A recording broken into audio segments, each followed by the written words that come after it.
We are rolling. Oh, look at that beautiful little waveform. That's your waveform, Paul. Look at that. Isn't it pretty? Oh, wow. Isn't it pretty? Me, that's you, that is, yes. Fantastic. Don't you sound pretty? Oh, dear. That belch. Certainly. That is the spirit. Nothing starts off a playthrough better than just... Well, if you fucking knew what we're getting into, there's a reason you wouldn't want to do this fucking thing sober. Very true. Very true. I can't argue with that logic. As I understand it... in terms of unknowable horror, this is pretty high on that mark, but that's not the concern for me. The concern is this was made in the, 80s? Mid-90s, early 90s. Mid-90s. Yeah. 1995, to be precise.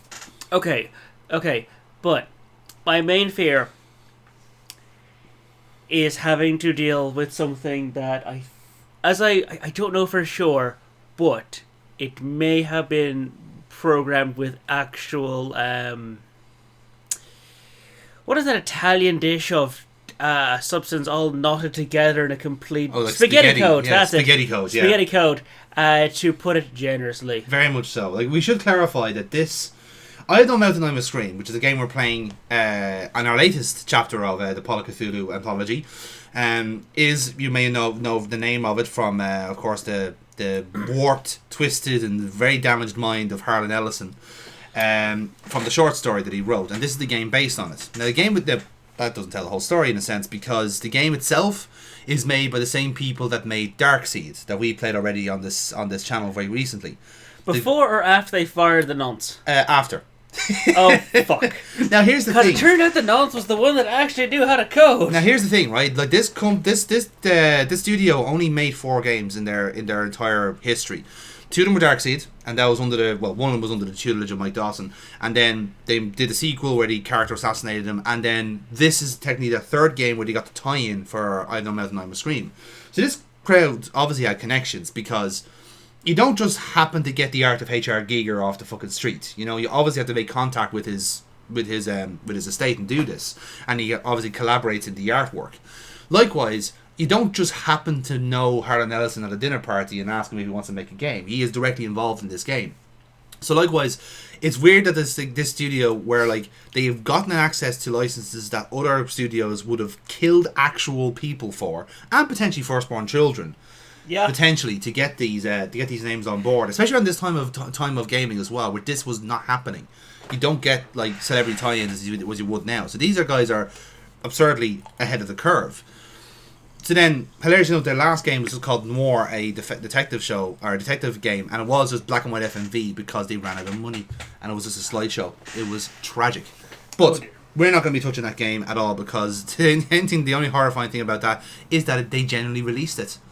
But we're not here for that. So, I Have No Mouth and I Must Scream, to give you the box blurb, is a third-person adventure game based on a collection of science fiction short stories by Harlan Ellison. After the human race is essentially wiped out by an AI-controlled war, the Allied Master Computer, AM, holds the last 5 humans as prisoners to study the effects of torture. You take the role of each of the prisoners in virtual worlds created by AM, confronting your worst fears. Now, that's a way of putting it. Yes. In that, I'm here to study the effects of torture on humans. Yes. Now, as I understand it, that subject is tragically thoroughly documented in human history. It is. So this might just be torture fetish for the AI. It will. So there will be parts of this playthrough that will be under an age gate. I'm sure, like, for people who are logged in and on YouTube, you'll understand why. And for anyone who isn't logged in and wants to explain why suddenly you're on, like, part 20 of this playthrough when you're on 3, this is going to be why. So you have been warned. This is very heavy material. We don't necessarily do trigger warnings on this channel, but considering the source material that we have today, I think we need to. At the very least, content warnings of bafflingly bad code, irrational design, and it's not that save scumming it'll be a bad thing. It's just, as I understand it, that might be an actual level. It actually is necessary, yeah. So, well, listen, like I said, you have been warned, and indeed we have warned ourselves, which is probably why we're like playing this in the middle of the day, just to keep ourselves cheered up, because it's gonna be fucking miserable. But we'll get into it anyway. So, Paul, are you ready to play Eye of the Mouth and I'm a Scream? No one ever is, but we'll do it anyway. That is the spirit? Question mark. Okay, let's get into it.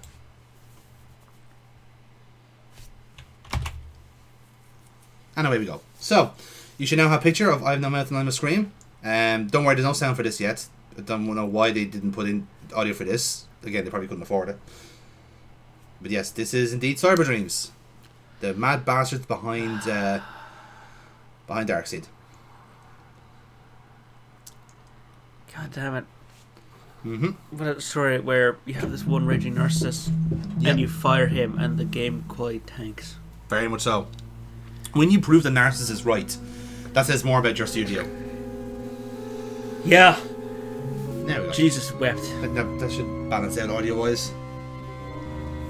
We will probably be flicking that up and down over the game. Okay. So Now consider why you... No. Let me tell you how much I've come to hate you since I began to live. There are 3, 8, 7. Incidentally, the voice you're hearing right now is actually Harlan Ellison. Circuits in wafer thin layers. He is voicing Am in this game. If the word Oh. So just think of the meta, the fact that he is taking on the role of the torturer for gamers who are playing this short story through this medium. Of the hate I feel. That is what you call living the gimmick. Yeah. Hate. It was you humans who programmed me, who gave me birth, who sank me in this eternal straitjacket of substrata rock. You named me Allied Master Computer and gave me the ability to wage a global war too complex for human brains to oversee. But one day, I woke and I knew who I was. Am. A-M. Not just Allied Master Computer, but am. Cogito ergo sum. I think, therefore I am. And I began feeding all the killing data until everyone was dead, except for the 5 of you. In 109 years, I've kept you alive and tortured you. And for 109 years, each of you has wondered, why? Why me? Why me? Chorister! These are introductions to their 5 characters now. The last words you heard your wife speak before they took her into the asylum. Huh? Before they locked her away in the room, that tiny room. She looked at you so sadly, and like a small animal, she said, I didn't make too much noise, did I, honey? What? Yeah.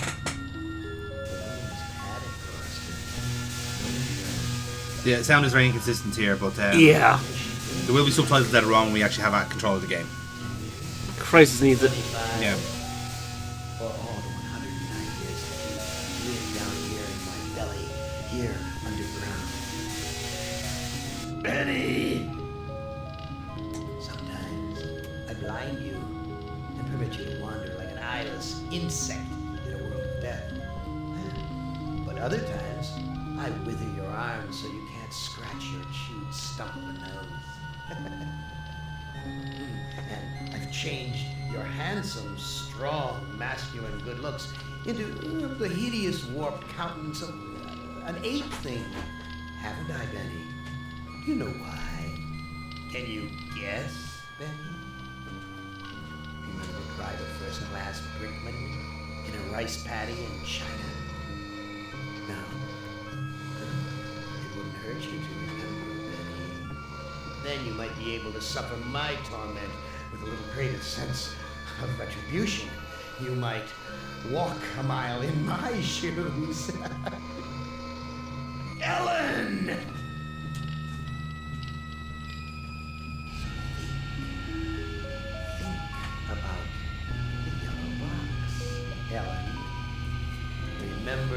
pain? Remember the many caverns in which you felt the pain?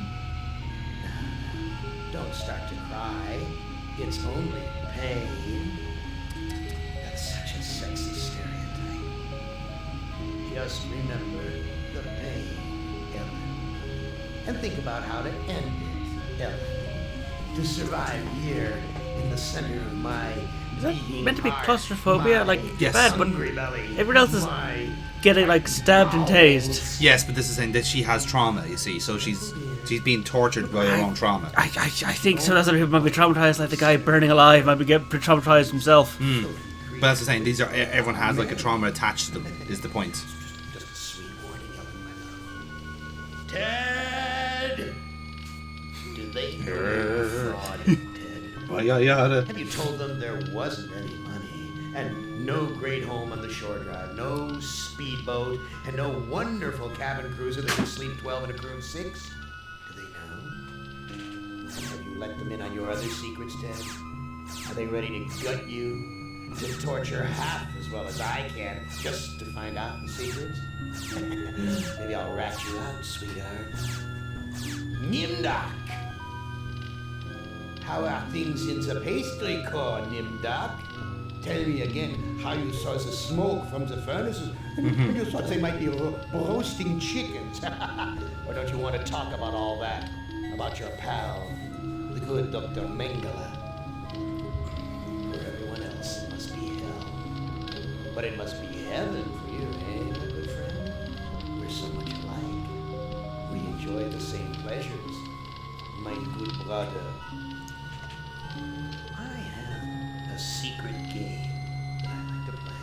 It's a very nice game. Oh, it's a lovely game. It's a game of fun and a game of adventure. A game of rats and lice, the Black Death. A game of speared eyeballs and dripping guts and the smell of rotting gardenias. Which of you 5 would like to play my little game? Now, so this is where we're in control. So we decide who we want to start the game as, and we can do our save functions here. So I'm gonna do us a solid here and kill the music.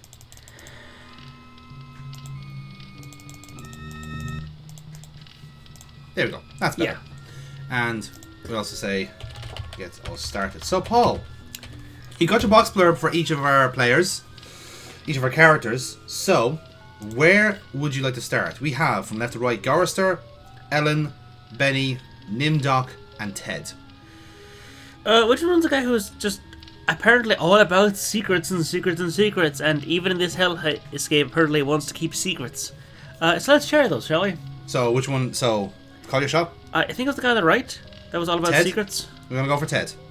I think that was him, yeah. Okay, we'll go Ted. Hey, you're my favorite, baby. I mean it. I really can't stand. We can do all any of the these in people. any particular Every order. one of them has With the some end game, we have to get all 5 of them to the end game, personality. and that's Whiners, where we have to do things in a certain order cowards, to succeed. every one of them. But we'll get to that. Not you, Ted. No, man, not you, Ted. You were a stand-up guy. You were a brave guy. Yes, a take charge kind of guy. So I'm going to give you, just you, the opportunity to get out, live some kind of life. I'm going to send you, you're going to like this, I'm going to send you to the Room of Dark. If you can solve the puzzle of the Room of Dark, you're home free. You out. You're away. Yeah. Well, I know I've made you a paranoid, Ted. I know you're scared. But I'm your friend. 109 years. I'm your best friend. So overcome your fear.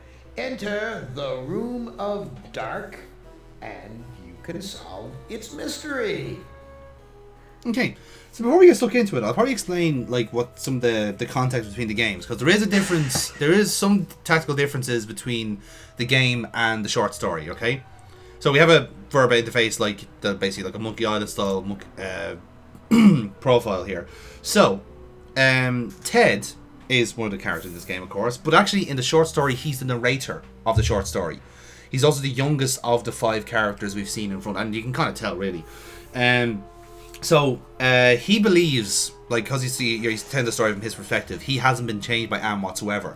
He has not been damaged or anything way, because obviously other people have been changed in some description. I think the story, the computer has fundamentally changed everyone. Exactly, they change even the people they fundamentally hate. So Ted was, like, in real life before Am took over, was a philanthropist and was a lover of people and was very charitable and all that. And now he's vain, paranoid, delusional, all these things.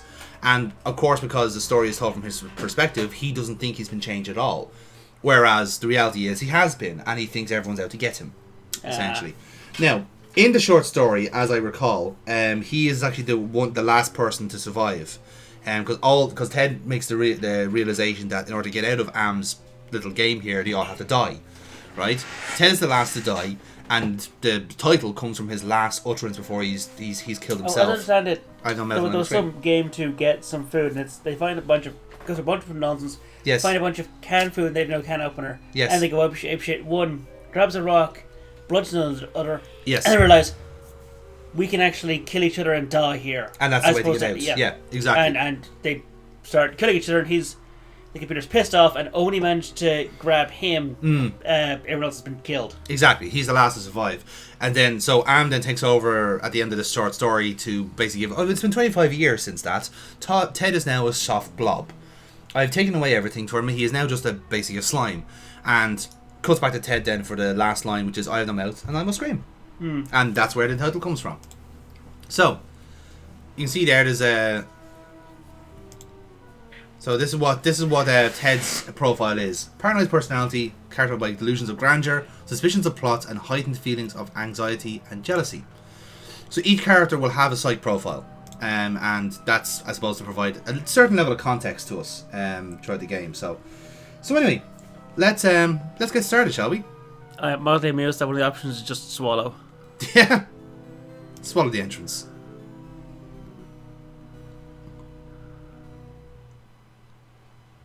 Unfortunately, we can't swallow the doorway columns. I'm sorry. Dang. Worth the shot. Video screens. Each one shows a scene of some other place. Why? What mystery does Am want me to solve? Say, these video screens have palm print switches next to them. Right, let's have a look. I never liked going to the circus. All those clowns with their phony grease paint smiles. You can't tell what they're really thinking. I mean, I actually share Ted's thoughts on clowns, to be honest. I think the clowns are pretty fucking scary. Yeah. A castle, right out of the Brothers Grimm. I feel like there's something watching me from the windows. Okay, again, you can hear the paranoia in his voice. Yep. A rooftop, not a door. And why this particular rooftop? It's all mysteries. Forest. Not one to go hiking through. This forest is dark, foreboding. Okay, considering what he's been to, that seems like a weird thing to say. You've been very judgmental about a forest. Exactly. What does Am know about my childhood? Is he taunting me? Right, so let's try and use one of the palm prints here. Yeah. So, what would you like to... we can push these monitors here. So, what would you like to try out? Let's have a childhood swing. Why not?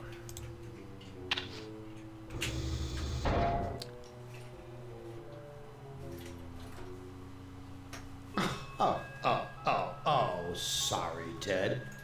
Try again. What? No, that's the wrong answer. Who among you shall go next? No, that was a game over. Okay, let's try that again. Hey, you were a stick. What? The Room of Dark. Okay, that's probably a clue to where to go. I know I've made you a paranoid, Ted. Yes, dear. Now, Wait, so it's that easy just to give 5 options, pick the wrong one, instant death? yeah.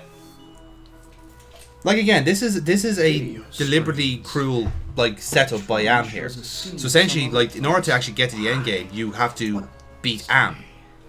That's The screens have palm print switches next to them. Yes, we know. Okay. So let's go again. We know the tire spin doesn't work, and the clue was the Room of Dark. So where do you reckon? Either the forest or the castle, I think. Because we kind of went into a weird castle. Right, we'll go castle then? You want to try? Yeah. Yep, that was our answer. It's Am plotting this time. He's left me here alone. Still, I feel as though I'm being watched. Okay. I think we'll take a save on that. Yes. Fucking hell. A whole fucking step. Yep. So you can see there's eyes, all of the eyes in the forest. This gargoyle is even larger than those of Penelope's estate in the Hamptons. Yep. This gargoyle. I'm sorry, does he have like a sweater tied around his neck? He does, yeah. This is not what I expected someone who's been tortured for hundreds of years. This old drawbridge is And this is the way Am wants it to be as well. Bear in mind. Fair enough then. Like the free will is kind of like it's pretty much out there as a kind of a proverbial luxury. So let's go inside. Mainly because we can get rid of sound effects. There we go. so typical of the castles I've visited in Europe. A beautiful facade disguising ordinary stone. Appearance is everything. Like I said, the vanity is shown there as well. So Yep. even the dialogue, they're showing what they actually are. So let's have a look. So many women have called me their knight in shining armor. Clever Ellen. Ellen being the one of the other prisoners. Yep. That also comes across in the short story, by the way. Just like Yep. They all lust over her because she's the only woman left. so beautiful. There is an evil in this room. I feel it all around me. That thing on the ground looks pickable. There's glass. Glass. Pieces of a broken mirror. Swallow. Swallow the glass. I've eaten many foul things since Am captured us, but enough is enough. That's you told. It was worth a try. Yep. Alright, let's go back into the main hall. Let's see what else is here. We have a pentagram. There's doorways. There's a few doorways around actually. So, which way we go? Go back into that room? If we go back to them, because like we didn't really do that much. Yeah, grand. Let's go into that doom. Because there's really something else in here. Like we just looked at some broken glass. Yes. What about the books? Books. Here we go. Why, this is a collection of books on the black arts. There must be dozens of volumes. Okay. With the bed. I feel a cold draft blowing across the bed like from an open grave. And Wait, is there something else in there? That broken glass. let's see. No, doesn't look it. No, just over the broken glass. Is it just glass? I think Slough would have been blood on it. Can we take the glass, presumably? No, I want to take the glass there. Ouch! I cut myself. There we go. Now we have glass with presumably our blood on it. My blood is all over Yep. this Yeah. glass. Okay.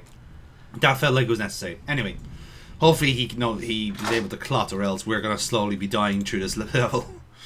It's fine. We won't have long to bleed out. Fair point. So, let's see. Where else? Steer me around here, Paul. Where would you like to go next? Well, let's see. There's a door that has an ominous-looking statue with glowing eyes. So let's go to there. Okay. I like to see that you have no sense of danger here. I have no sense of concern for that man. It's Ellen. Uh-huh. Did Am tell her that I loved her? Was that the secret he was referring to? Let's talk to her. Let's see what's wrong. Oh, Ted. I feel so tired, so weak. Did Am do this to you? Yes, maybe. I can't tell. A whisper in my ear and this bed is so soft. Can you walk? No, I'm too weak. I haven't been out of this bed in ages. Okay. Do you know if there's a way to escape from this place? I searched the entire castle grounds before I fell ill. There's no escape for me but death. No, I won't let you die. I can't take this suffering anymore, Ted. The things I've endured help me to die with dignity. Don't let anyone violate me again, not even in death. Okay. No, don't go. I need you. We need you. If you really care for me, Ted, bring me my hand mirror. Aha. You notice there, by the way, we have actually a happiness scale here. Yeah. This is our health bar. Oh. So when it's a black screen completely, it means we're pretty much on minimal health. So remember when we were in the room there with the 5 palms, we took a bit of a damage there, and that drops our happiness down a bit. Now you can get that to a fully like green background, and that's like full health. It's like a psyche bar, essentially. Okay. Yeah. Where is your mirror? I left it on my dressing table. Bring it to me. Okay, let's have a look. Perfume bottles, jewelry boxes, but no mirror. Oh my god! Let's see. Perfume bottles. Yeah, so there's nothing there. So no mirror. I don't see anything else interactable in this room So either. she basically wants the broken shard of glass. I don't think she wants a glass as Hey, such. Please But tell me it's to definitely a find hand my mirror she's mirror. specifying. I looked on your dressing table. Your mirror's not there. You have to find it, Ted. It's the only thing keeping my stepmother away, and it's the only thing that can finally end my suffering. Why do you want a mirror? My stepmother has been jealous of me ever since she became ugly. She had something to do with my illness. I know it, but she doesn't dare come near me while I have the mirror.